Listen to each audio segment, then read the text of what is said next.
massive whiz behind it all. D. Simmons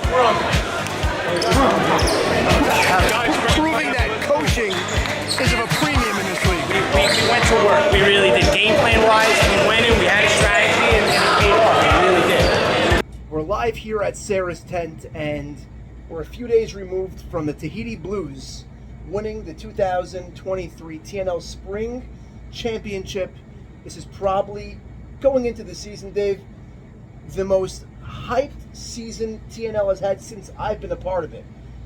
The rosters from top to bottom, from literally every single squad, felt like they had a chance to take home the gold and win it all. So now, first I'm going to ask you, you haven't played ball in how many years? About a decade. So 10 years removed from playing competitive ball. Pretty much. Now, going into a season, how do you, A, prepare for a season like this with all the talent that the league had, and how do you get yourself comfortable in the setting that we were in and right away just thrust yourself manipulating game plans and doing all your mastermind strategies behind the scenes? Like, did you feel a little nervous to start, and how was the process? How did it start from the beginning? Well, the process really started. It started last middle to late July at a deal Schools field. I started working on my conditioning and my cardio, working on my core strength, cleaned out my diet. No cakes, no candies, no sugar, no fried food. I didn't eat carbs for about 3.5 months. It wasn't until about mid-November that I started picking back up with carbs because I wanted to sort of reset my whole system.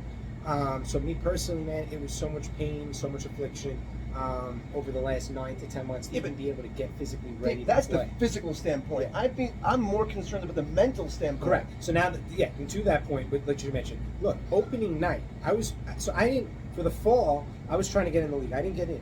People knew how much work I was putting. For the spring, I got voted in by the captains. People knew how much work I was putting in the gym, on the court, working on my game.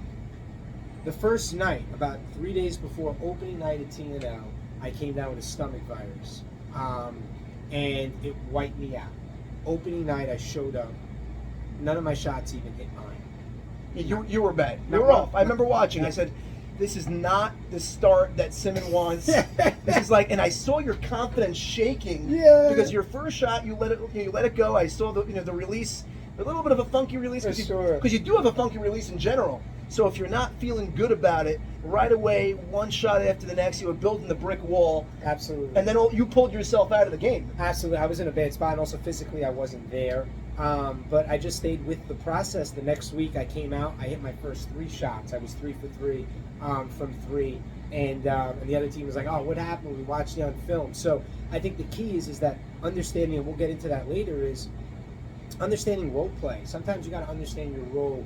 I was playing pickup ball all winter on Saturday nights, and I was so much more comfortable in attack mode, getting more shots, getting to my spots in those games. But with TNL, it comes down to understanding your role, and a lot of guys can't. They can't find their role on the court. And you see those guys are the ones that are voted out. The ones that are really solid role players that really think they should be the stars. Yeah, you're right, they're good enough to play in the league, but you're not good enough to understand your role on your team. Correct. And that's the reality of the league. And that's why for us, for the Tahiti Blues, I think there's 2 things about our team. That takeaway. Number one is that you look to start of the season. Jonah wasn't necessarily quote unquote happy. I actually think Jonah looked out of shape the first few weeks of the season. Well, I mean, that's a whole other thing, but Jonah happens to just be, that's his size, but you could say that, but I didn't think he was really... I'm going to stop you. From the previous season, where I watched him play, he was dominating. He opened up the season, he looked out of shape. Right. And it took time, and it's funny, we're going to get to it in a bit. When Joey Dan got hurt, was the biggest blessing in disguise for your squad, because every single player felt the need to contribute more than they thought. Because usually, let's rely on our star, let's rely on our captain. It happens all around the league. But when your captain's out, everyone's like, I got to go the extra mile. I got to give the extra effort. And from then on, I feel like from the second Joey Dan got hurt, and you were picking up guys weekly, different guys, from Tico to Arazi, whoever, to Joe Sutton, whoever you were picking up week to week, I saw an elevation in the game of Valinsky, an elevation in the game of Jonah, and then finally, when Dan came back in the semifinals, I mean, I was nervous you guys were not going to be cohesive at that point, but you guys got through it. But at that point, everyone was given their A game because they were all accustomed to it, and they weren't going to shy back to what they originally had their game plans being going into the season. No, absolutely, and that's the culture of our team. That's the two things. Jonah, number one, first time he ever played in TNO without Beaton, if I'm not mistaken. All right, and that was an adjustment for him. He wasn't happy. Look, every single week, me and El Capitan, Joey Day, right, JD Money, aka EXO, we would go to my apartment after every Tuesday night and have dinner after every single game. Which is every building single team chemistry. right? And not once. And we knew this was rumors around the league. Like, it's not a coincidence. Everyone knows the guy who reached out. He reached out to me, being that team manager and voice of reason within the team, about inquiring about Jonah. And I don't even have to say who it is. Everyone knows who. But Just say it anyway for the camera. it was Beaton. There you go. Okay, good. So Joey and I never once, knowing that Jonah not been quote unquote happy those first 2 months. He has to commute sometimes alone, coming from Great Neck, not with his boy. Playing with all total new guys. I mean, if you're looking at Jonah, looking at the roster the first day, he's probably looking at Joey, Sammy Sham. He played with him, Teddy Sham, and then he's like probably looking at, isn't this guy the announcer at Outshot?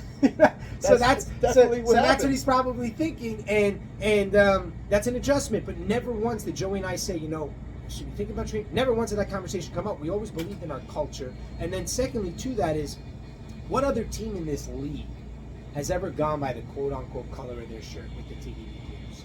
So it's a testament. That's a culture thing. Like the Tahiti Blues, like people don't think about. They look at our team like, oh, If wow, I'm not mistaken, you coined that name, correct? No, it was actually, we played Tico's team. Between me and Tico, it came, and I actually might give the credit to Tico per se for it. But the way that team just sort of, people look back at this league, they're not looking back, oh, Joey D1 or Jonah 1. They're looking back, no, it's the Tahiti Blues. And I think that's unique in and of itself. And I think for us, and I think this was evident after the game and after the finals, to the parents, to the fans, to the players within the league. Speaking about those fans, let's talk about that for a second.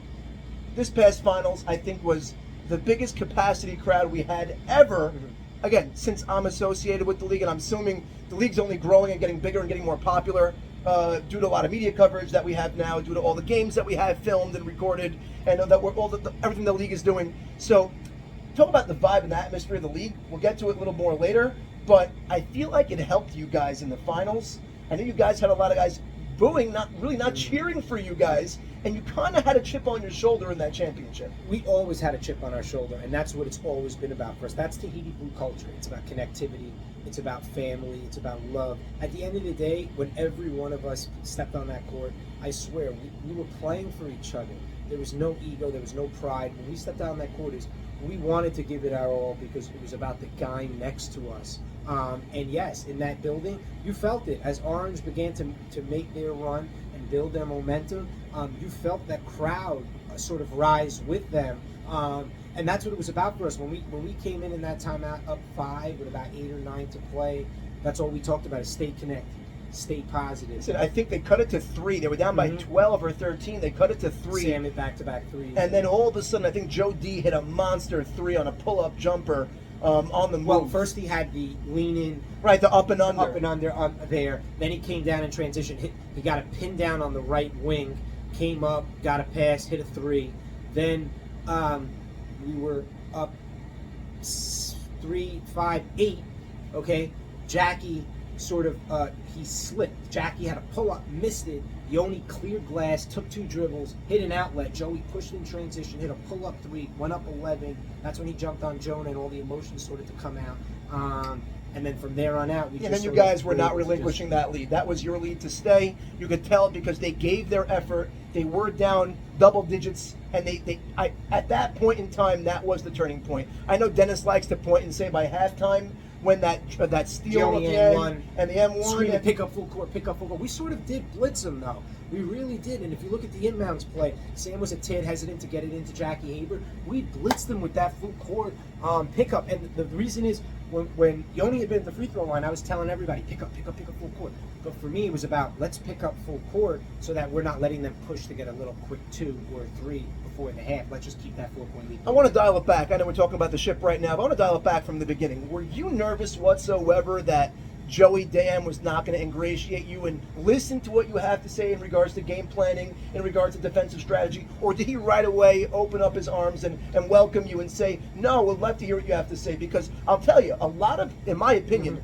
what allowed you, David Simmons, get into the league were those wild videos of you coaching a high school ball, you on the sideline screaming, running up and down, looking like the mastermind. And that, I think, officially made guys, you know what, maybe this is a good idea, let's get Simmons in. He is a brilliant basketball mind. So, but did he give you any resistance to start? So, I mean, well, you also have the media, right? That was probably a big part of it as well. I'm certainly a lot of these people love the media stuff. But no, Joey and I are extremely close. Sim City.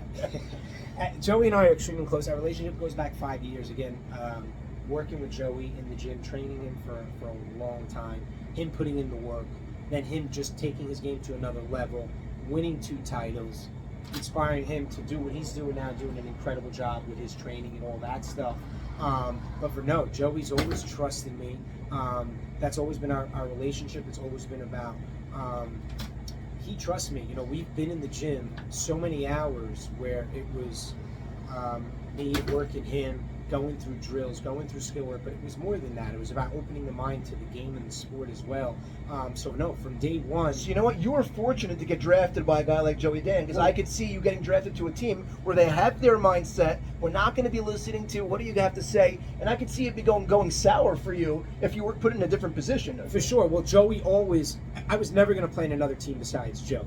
I might have played with 1 or 2 other guys, but I was really always going to end up playing with Joey. Everyone knew that in the league. Everyone around the league knows what our connection is. Everyone knows the work we put in our relationship. It's the first I'm hearing of it. But yeah, no, Joey's empowered. He empowered me. There's no doubt. And everyone on that team, that is part of some of the roles that I brought in terms of communication, in terms of how we game plan, how we strategize. I mean, you said something just now, roles on the team. I want to actually define each person's role if we can.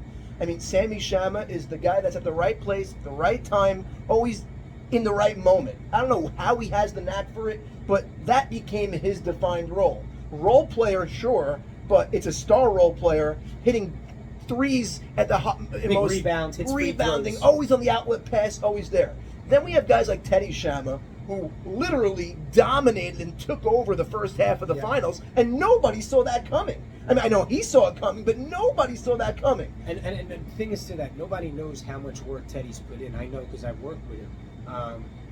Nobody knows how much work he's put in. He's earned every bit of that. He didn't just, we know he won a high school championship, and he was a good player then. But he elevated his game. It's a whole other level. So I've been watching his game elevate literally year to year since I've been around over here. And last summer he put in 3 months of intensified work, working on his handles, working on his shot, and it showed out for him. The kid had his best season and is a sought-out player, across the league and in some of these tournaments. It's a testament to his work. He put in the work, man. I know because I watched it, and that's why he took his game to another level. And let's move on to the Twin Towers and Jonah and Valinsky. Those guys, I mean, they neutralized every single opposition they faced, whether one is dominating the boards or the other is scoring at will. Like we had weeks that Valinsky was scoring at will, but then, for example, on the finals on his birthday, Jonah just took over the game. Yeah, and to Yoni first, and then we'll get to Jonah. Yoni is unbelievable. I'm a defensive guy. I'm always about how can I turn off someone's water. I don't want them to sip their water all game. That's what I'm about. Always been about that. Defense first. And you give me Yoni, he is a defensive mind. Listen, he started the finals with a huge swat, if you remember. Yeah, and he set the tone. But he's a defensive mind's dream because when you know you have Yoni, now you can structure things and build your defense around that chip in the middle. There's no defensive 3 seconds in the league, which is huge, which is maybe something that should be looked into. But you could just sort of park in the paint. Now, also, you got to understand that strategy. Teddy Shama, Joey D, and I stayed up till 2 a.m. the night before watching 2 games on Orange. And one of the things we identified was, let's let Sammy Shabbat shoot. No team all year, and Mike Mann actually came up to me after the game and was like, was that planned for you guys to let Sammy Shabbat shoot? And I said, sure, yeah, heck yeah, it was. Not only because you wanted to get the ball in Jackie and Dennis's hands, but also because you wanted a guy like Sammy Shabbat. If you realize, so I chucked in the game a few times. Dennis called ISO, and I just backed off of him for 10 feet. and now he's just dribbling with air. He's a rhythm guy. He likes to get by his defender, get to a spot, elevate. So we made him a catch and shoot shooter, and then we played off two guys. We always had guys in the paint that game between Sammy Shabbat and Sam Michon. Those two guys, we were playing off of them, allowing those two guys to beat us, and ultimately making them hit jump shots. So now let's go on to the Beast himself, the birthday boy of the night. He really, there was nobody that could stop Jonah, and he knew it. You saw it in his eyes. You saw somehow he creates space, steps back threes, turnaround jumpers, in the paint, getting rebounds. He's a physical specimen, and his sheer strength, I think he just outworked and outmuscled everybody on the court. And he's pretty shifty too. He's like a crossover between Chauncey Billups, Andre Miller, and I'm gonna throw it back, UConn Husky, Khalid El Amin. He's got some Khalid El Amin in him. I'm telling you, he really does. That quick. He's quick, but he's strong. So he'll get by an initial defense. You're just showing off with those names, though. No. Khalid El Amin. I hit me like 2 weeks ago, and I was thinking about it because he's quick enough to get through a gap. You saw he split a gap between Jackie and Sam the other night, and then he got to Dennis at the rim and was strong enough to lean his right shoulder and finish with the left. This team was built, and everyone has a role. You have a role in this squad that we just went through it to start. Joey Dayan, I spoke to him the day before. I said, Joe, in my opinion, you pick your spots. Let your guys cook, and then when it's time for you to TO. And guess what? We saw him do that, and he's the one who put you guys over the top, which captains usually do. And really, all-around impressive performance by you guys. You guys earned the gold. You earned the ship, and the journey was exciting to watch from afar. And I appreciate, just as an announcer, as a play-by-play guy, what you guys do, what you guys are strategically going into games. It was something to watch, and you know what? I appreciated it, and I think everyone appreciated it, and I think you guys are going to go down as one of the best champions in TNL. Yeah, what Joey D did, that was the most amazing thing for Joey D, being that, I'm telling you, there were games where, even in the semis, he didn't get going till late, and he had the 2 big buckets in overtime. That's been his motto all year. There were so many games this year where our box scores were like 18, 12, 12, 10, 6, 7. Like, it was so balanced out. And that's why, after the game, it felt so good. Not just because we won, but because of how we won. It was so evident to the parents, fans, players of the league that we won the right way. We won together. We played connected. It was team ball. Yeah, it was real team basketball. And for people that are looking on the league, that want to get in the league, or want to find a role in the league, understand that it's more than just putting the ball in the hoop. It's way more to the game than that. We didn't win because we were more athletic than teams or we were more talented than teams. We won with our brains. So now the finals are over. You beat the team that you beat. Were you more scared of any other team in the league, or that was the team that you feared most? Well, I think basketball of all sports is a game of matchups, right? It really is. It's always going to come down to matchups. Now, you can try and manipulate things, whether you're playing an athletic team and you want to try and go zone or play some sort of junk defense, or you're playing an elite 1 or 2 scorers and you want to mix things up. But at the end of the day, playing a team like Windy could have caused some trouble, being with their dynamic scores. But look, at the end of the day, we played them. We had 2 free throws with 14 seconds left with our MVP, Jonah, and we missed them, and we should have won that game. And then the second time they beat us, we didn't have Joey D. Well, you did mention the Gwindy squad, and I mean, this is really all about the Tahiti Blues, not about the Gwindy squad, but I feel like Mo D. He's always tough, but that's Mo. No, I feel like he cracked the code of how to defend Gwindy, and that's be extremely physical. Don't be afraid to get foul called on you guys. And everyone was in foul trouble, but they were knocking the crap out of Gwindy, and it took him out of rhythm. Yeah, I mean, he scored his points at the free throw line. My plan for that team, if we ended up playing them, would have been to let him sort of go, and don't let Al Nasseri or Tico really go. To me, I would have maybe gone that route, because those two hurt us a lot. But it seems as if you're really the team that you feared that might give you that was a matchup for sure then. And Doliak was a tough matchup for us in both games. He's a tough guard. That guy's a tough guard. He puts a lot of pressure on your defense, gets to the free throw line. He's strong, he's physical, and he could shoot. Those were 2 tough matchups. And look, Modi's always going to be a tough matchup, but you don't have to beat every team. You You just have to beat the team that you play. That's it. It's all And about what it was kind of luck of the draw. Almost. 2 or 3 inches, and the Tahiti Blues are packing. This is what shows how 2, 3 important it inches. is. Jamie's 2 to 3 inches. Oh my goodness! When Jamie let go of that shot, everyone in the gym thought that was going in. Everybody. The fact that he got a dribble off and he was able to put it up and he had a clean look and he was knocking everything else down as well.